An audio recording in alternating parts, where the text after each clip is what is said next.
It's midnight and I just wanted to make a really short entry and let you guys know that I'm about to get back to reading Midnight Sun as soon as I'm done editing my vlogs from yesterday basically and posting it on YouTube.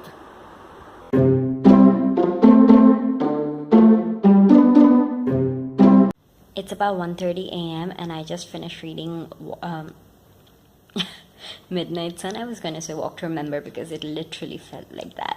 I mean, it felt like it was Walk to Remember. I've seen that movie years ago and it just, I mean, I probably would like the movie better because I don't like reading sad books. This one ended similar to Fault in Our Stars. That's all I'm gonna say. And the thing is, it's not even a spoiler because when you start reading it, it's like everything that happens is expected. Like, I knew what was gonna happen. I knew at this point he was gonna find out. I knew. It's just, I would have preferred like if she lived because that honestly would have been unexpected. And spoiler. So yeah, I would probably give it a 3 stars because it wasn't bad. I enjoyed it. It wasn't that I didn't enjoy it, but it isn't something I loved. And I like reading books I fall in love with. And Charlie was pretty amazing. And Katie was awesome. But I wish the story went differently. I wish she had been smarter. Because technically, if she had been smarter, the book would have had a different ending. So yeah, that's my thought on Midnight Sun. And yeah, my brain's kind of muddled up right now. I'm probably going to start reading another book for a little while before I go to sleep. So before Booktube-a-thon started, I was reading the In Death series by J.D. Robb, and I really want to get back to it. But the book I have from that series, the 9th book in the series, is part of the challenge where I'm supposed to have a hat on while I'm reading it. And in order to do that, I'm going to have to, put a hat on while I go to sleep. And I'm going to do that because I really want to get back to reading that series. Yeah, so that's it. So it's about noon, and I woke up like about an hour ago.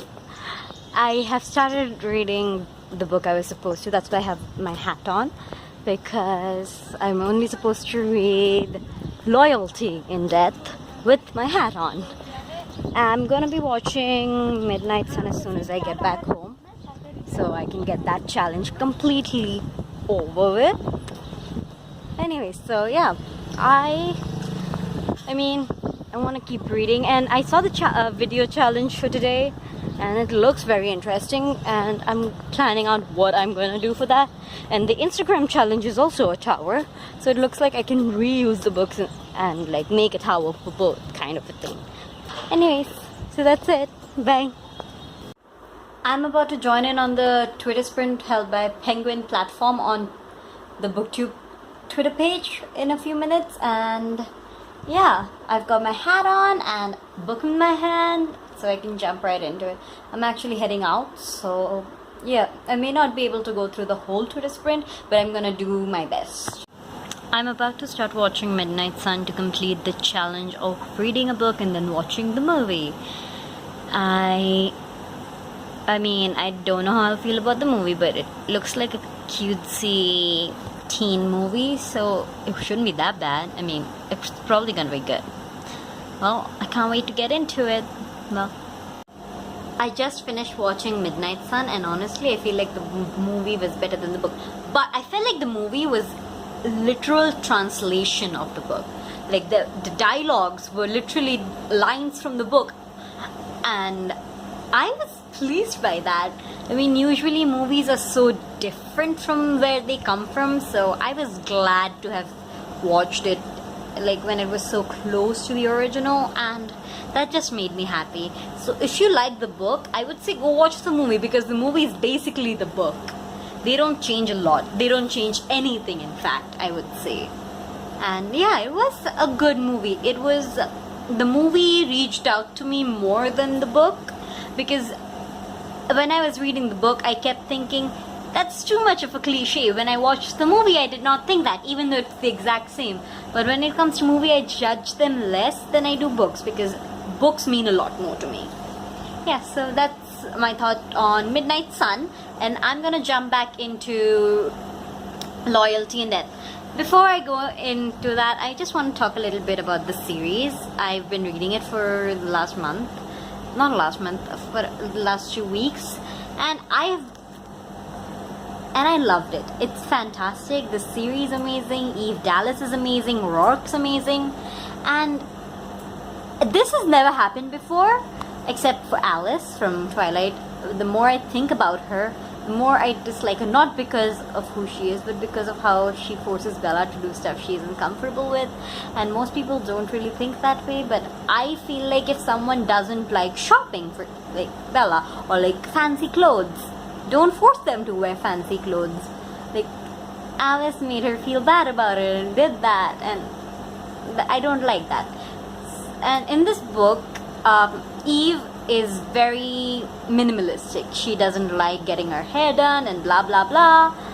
But her best friend, Mavis, she likes that stuff, so she makes Eve do that stuff even though Eve doesn't want to. Like, Mavis sometimes makes appointments for her with a hairdresser, and she doesn't like it. She literally hates it. And they, like, it's just not okay when you force someone to do something they don't like.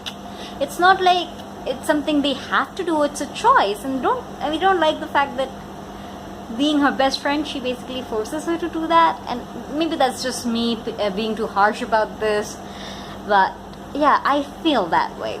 Another thing about Mavis is that the hairdresser herself, I absolutely don't like her. She, even though Eve is like, I don't like this, don't do it, she does that. Like, she gave Eve a temporary tattoo after Eve explicitly told her not to give her a tattoo. And I don't like that. I don't like when people do stuff to people when they have been told not to do it. So that is the one thing about this book that I don't like, is that they keep repeatedly doing this. Like, Eve is like, and it's just this one person, like Trina the hairdresser, Mavis, and Eve. It's like Trina the hairdresser and Mavis, they keep pushing her to do things she doesn't want to. And I get pushing someone out of their comfort zone, but only when that person wants to go out of their comfort zone. I don't want someone to push someone out of their comfort zone when they don't want to do it. And yeah, that's my thought on that. But the book, I would say, is amazing. It's like one chapter every few books, and you can get over that when there are 52 books. It's more than just that, but that's the only thing that's really bugged me in this series, and I just wanted to talk about that.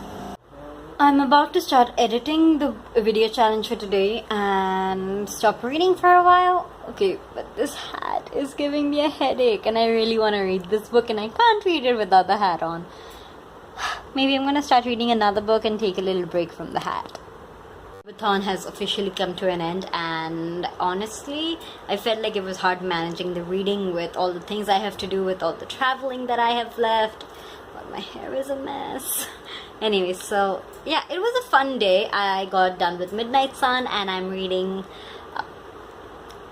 Loyalty and Death. In Death has become one of the best mystery series I've read in a long time, and I love how strong Eve Dallas is. When I finish reading this book, I'm gonna give you a brief of this particular book, and I can honestly already tell that I'm gonna love this book. So that's it for today. Bye.